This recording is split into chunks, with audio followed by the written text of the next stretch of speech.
말씀으로 함께 나누고자 합니다. 여러분은 심판을 두려워하시나요? 네, 우리는 심판이란 말을 들으면 이렇게 콩닥콩닥 하면서 혹시라도 내가 심판을 받을까 두려워하죠. 왜 심판이 두려울까요? 왜 심판의 날이 올까봐 우리는 불안할까요? 네, 그것은 우리가 하나님 앞에 떳떳하지 못하기 때문입니다. 죄인이기 때문이죠. 잘못을 저지른 아이들이 부모님을 피하잖아요. 혼날까봐 도망다니고.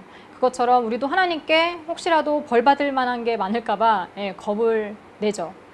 그러나 우리가 만약에 죄를 지을 때 막 바로 열심히 회개를 하고 또 그렇게 살지 않으려고 노력하고 하나님 말씀대로 살려고 열심히 하는 그런 분들은 주 예수여 어서 오시옵소서 이런 이렇게 고백이 저절로 나오겠죠. 여러분은 떨고 있나요? 아니면 기대를 하고 있나요? 여호수아서에서도요, 두려워 떠는 사람들과 또 기대하는 사람들이 나옵니다.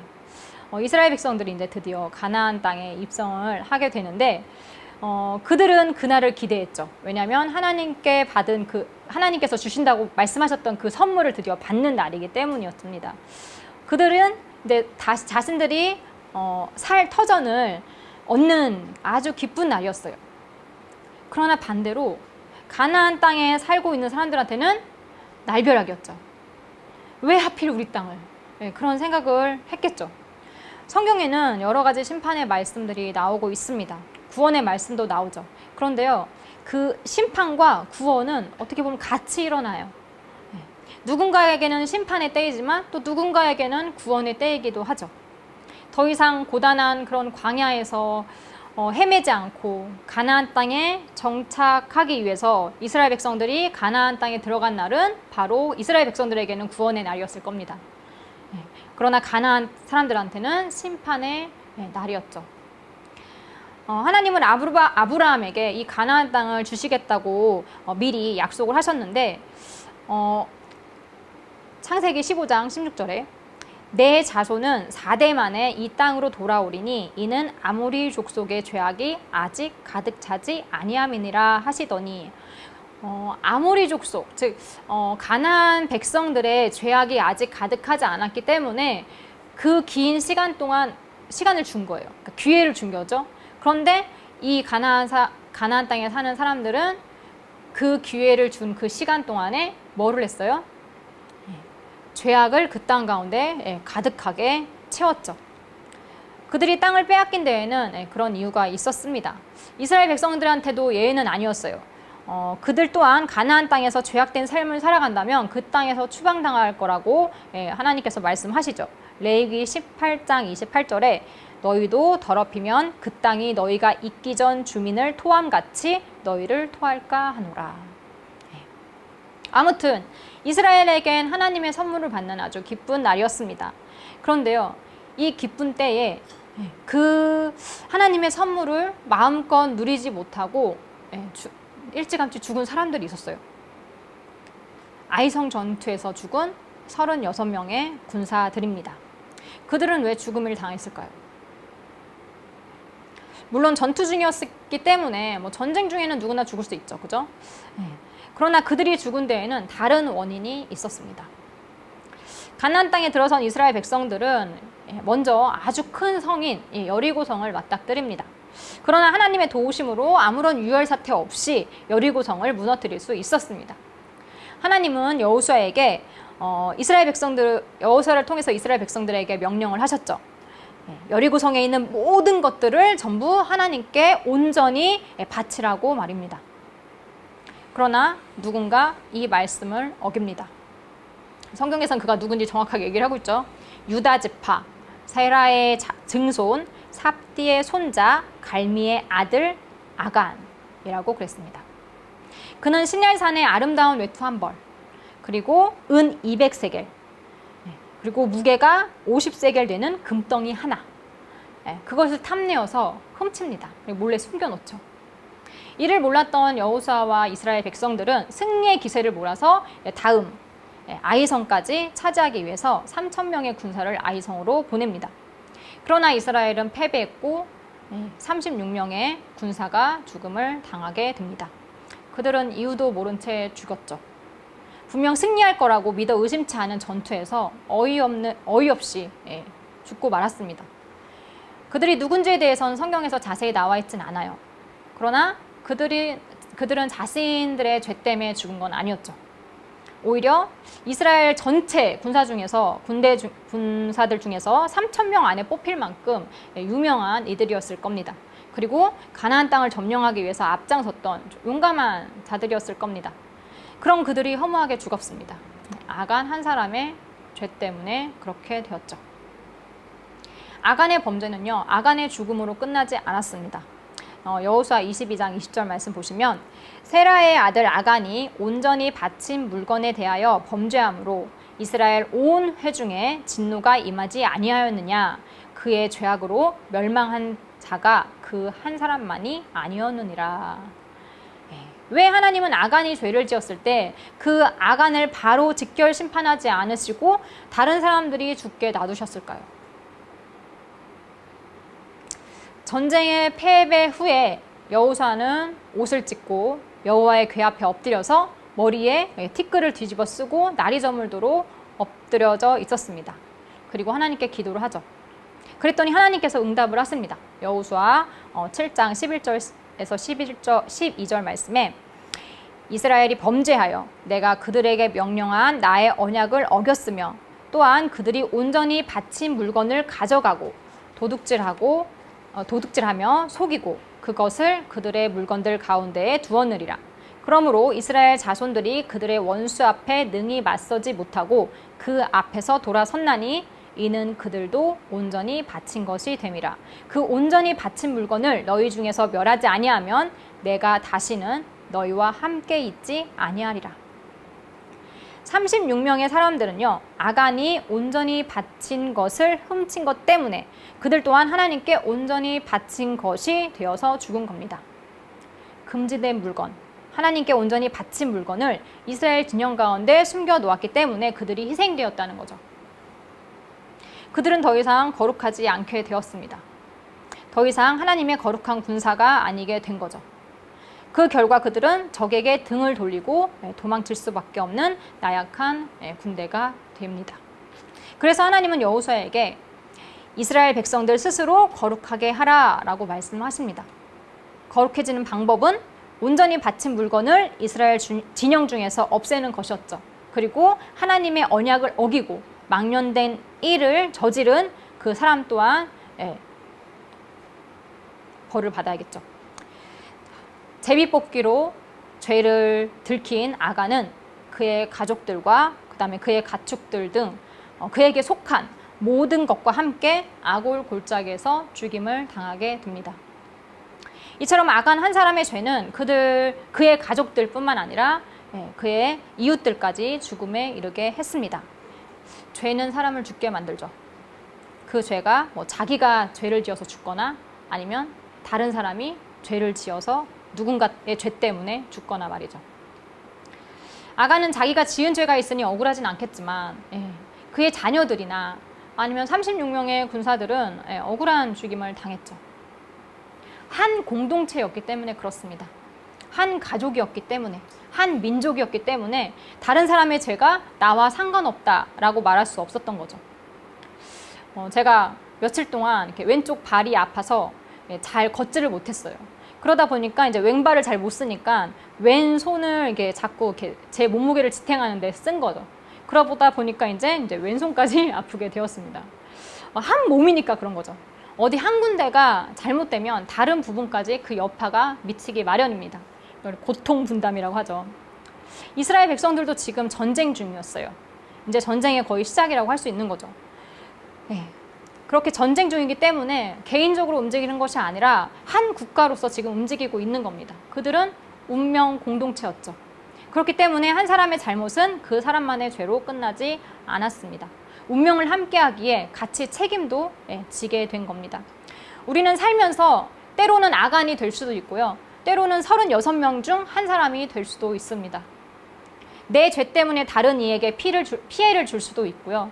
아니면 다른 이의 죄 때문에 내가 피해를 볼 수도 있습니다. 가족이라서, 같은 교인이라서, 같은 나라 국민이라서 고통 분담을 하게 되죠. 아, 나는 몰랐어. 이런다고 그 죄에 대한 책임을 회피할 수는 없습니다. 그런데 다 같이 우리가 죄를 지면 어떻게 될까요? 매일이 고통이겠죠. 우리가 다 같이 이산화탄소를 열심히 만들었더니 지금 이 나라가 어떻게 되었나요? 찜통 같은 더위 속에서 다 같이 지금 고생을 많이 하셨죠. 누구를 원망할 수는 없을 겁니다.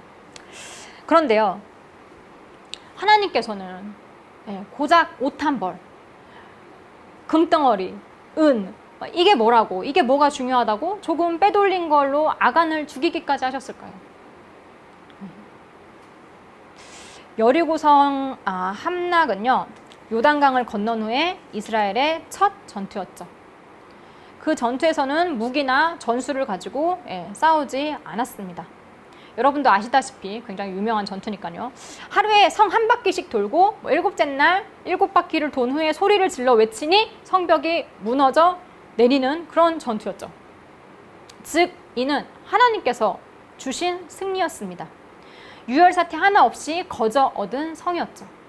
그렇기 때문에 당연히 그 전리품은 모두 하나님의 것이 되겠죠. 그리고 이는 이스라엘이 가나안 땅에서 얻은 첫 소산이기도 했습니다. 출애굽기 13장 2절 말씀 보시면요, 처음 난 모든 것은 다 하나님의 것이라고 말씀을 하고 계십니다. 이스라엘 백성들의 첫 아들 대신에 레위인들이 하나님의 것이 된 것처럼 말이죠. 그리고 하나님은 여리고의 전리품을 건드리면 고통을 당하게 될 것이라고 미리 경고도 하셨습니다. 그럼에도 아간은 하나님의 말씀보다는 자신의 이익을 중요시합니다. 공동체보다는 자기 자신을 더 중요시했죠. 그의 죄는 도둑질이 다가 아니었습니다. 그는 하나님의 것을 훔쳤습니다. 하나님과의 언약을 어겼죠. 그리고 그의 욕심으로 공동체를 부정하게 만들었습니다. 그래서 이스라엘 백성들을 괴롭게 했죠. 하나님은 그가 망령된 일을 했다고 말씀하고 계십니다. 그의 소유욕은 하나님의 일에 브레이크를 걸었습니다. 방해를 한 거죠. 그래서 그는 죽임을 당할 수밖에 없었죠. 아간의 문제를 해결한 후에 이제 두 번째 아이성 전투에서 이스라엘 백성들은 전투다운의 전투를 합니다. 전술도 짜고 매복도 하고 유인 작전도 쓰면서 말이죠.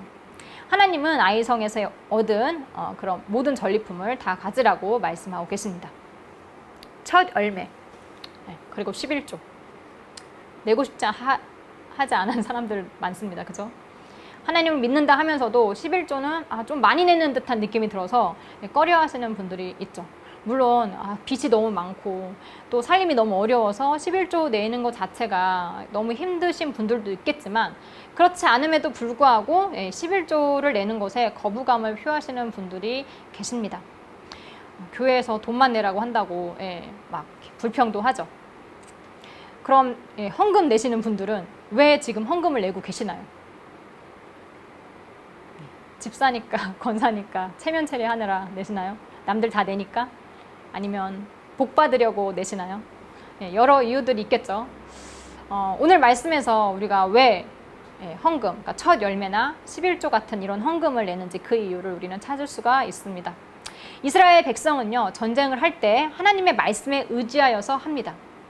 정말 이해할 수 없는 명령임에도 여리고성을 조용히 한 바퀴씩 돌았죠. 그리고 상상치도 못하게 승리를 했습니다. 하나님의 도우심으로 말이죠. 여리고 성에서 이스라엘 백성들이 주장할 수 있는 지분이 있을까요? 죽지 않고 그 땅을 차지할 수 있는 것만으로도 감사할 일이죠. 우리의 인생 또한 그렇습니다. 하나님을 의지하여서 인생의 길을 가다 보면 상상치도 못한 방법으로 이익을 얻을 때가 있습니다. 뭐 직장 취직이 그럴 수 있고요. 아니면 장사하던 게 갑자기 막 대박이 날 수도 있고요. 본인의 실력보다 시험을 더 잘 볼 수도 있겠죠. 주변에서 행운이라고 생각하는, 행운이라고 말하는 일들이 터질 수 있습니다. 그러나 그 문제를 놓고 기도하신 분들은, 하나님을 의지하신 분들은 그것이 운이 아니라 하나님의 도우심임을 알 겁니다. 이것을 아는 사람들은 아까운 생각 없이 직장의 첫 월급을 하나님께 드릴 수 있습니다. 하나님께서 하신 일임을 인정하는 거죠. 내가 한 것은 아무것도 없습니다. 전부 하나님께서 하셨습니다. 하면서 낼 수 있는 거죠. 그것을 아깝다고 생각하는 사람들은 왜일까요? 내가 했다고 생각하는 사람. 내가 노력해서 직장에 취직한 거야 라고 생각하는 사람들은 당연히 그것을 하나님께 낼 수 없겠죠. 왜냐하면 하나님께서 일하심을 인정하지 않는 거니까요. 마찬가지로 월급날마다 제일 먼저 우리가 11조를 띄잖아요. 그렇게 뗄 수 있으신 분들은 한 달 동안 하나님께서 도와주셔서 내가 일할 수 있었음을 하나님 앞에 감사하며 고백하는 의미로 11조를 드리는 거죠. 그러나 내가 내 힘으로 뼈 빠지게 일해서 번 돈이야 라고 생각하시는 분들은 11조 내는 것이 엄청 아까울 겁니다. 이를 볼 때 헌금은 하나님께서 나와 함께 하셨음을 인정하는 이들이 감사함으로 드리는 것입니다. 헌금을 교회에서 사용하는데 잘 사용하는지, 아니면 목사님이 어디다 막 쓰는 건 아닌지, 이런 문제는 2차적인 문제죠. 1차적으로는 내 삶 속에서 살아서 역사하시는 그 하나님을 인정하는 방법 중에 하나가 바로 헌금이라는 거죠. 나에게 건강을 주셔서 병원에 누워있지 않고 일을 할 수 있게 해주시고, 또 회사가 망하지 않아서, 어려운데도, 경제가 어려움에도 회사가 망하지 않아서 내가 회사에서 계속 일할 수 있게 해주시고, 아니면 가족이 평안해서 내가 가족에 대한 걱정 없이 회사에 나가서 일할 수 있게 해주시고, 천재지변이 일어나지 않아서 출근할 수 있도록 도와주시고, 내가 일을 해서 번다고 그것이 100% 내 힘으로 해냈다고 할 수 없습니다. 왜냐하면 우리의 힘으로 되지 않은 일들이 이 세상에 너무나 많기 때문이죠. 이스라엘 백성들은 가나안 땅에서 많은 전투를 치러야 했습니다. 이제 시작이었죠. 그들은 가나안에서의 그 첫 번째 패배였던 아이성 전투를, 그리고 아간의 사건을 절대로 잊지 못했을 겁니다. 그리고 다른 전쟁에 임할 때마다 생각했을 겁니다. 군대의 규모나 특출난 지도자가 있느냐 없느냐 이건 둘째로 치고, 전쟁에서 가장 중요한 것은 하나님께서 우리와 함께 하시는지 아닌지라는 걸 말입니다. 여러분도 살아있는 동안 여러 전투들을 치르실 겁니다. 직장에서든지 아니면 사업장에서든지 가정에서든지 교회에서든지, 그때 하나님께 함께하여 주실 것을 기도하십시오. 아간처럼 눈앞에 보이는 이익 때문에 하나님의 말씀을 어기는 실수를 하지 마시고 하나님의 말씀에 귀 기울여서 늘 승리하는 우리 모두가 되기를 소망합니다. 마치겠습니다.